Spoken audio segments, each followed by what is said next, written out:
Greenland shark is probably one of the most bizarre creatures on the planet. It's actually a deep water shark, and it is prehistoric. It has an extra gill slit than the modern day shark, so it comes from another era. It lives thousands of feet on the bottom, so very few people know about it.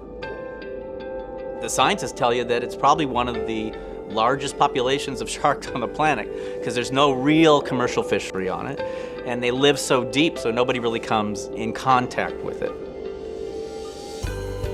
The Greenland shark is known to live up to 200 years old, so imagine if they could talk, what knowledge they would have.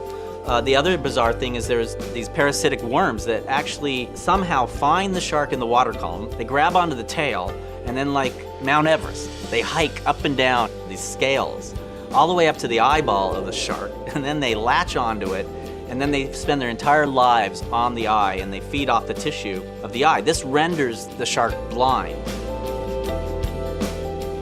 However, the shark doesn't need to really see in order to feed because it lives in dark, deep waters anyhow, and it has an incredible sense of smell, and that's how it can find its prey, and probably also has the ability to pick up on vibrations. The Greenland shark, in my experience, wasn't that dangerous. It was very docile, kind of swam around slowly. Scientists and the Inuit have found in their stomach seals.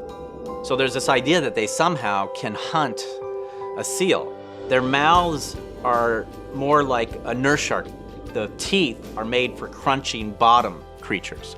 So they probably don't go after big prey. But if they can get their mouth around a seal, they actually have an extended jaw. It comes out and it locks on, and then they do this flipping action. They'll roll like an alligator rolls, and they roll left, they roll right, they roll left until they grab a piece out of the animal. So for a human, we didn't feel in danger because it wasn't biting us and was just kind of swimming by. It's just a fabulous piece of the puzzle of the Arctic ecosystem, and exciting that we could swim with it and find one and document it.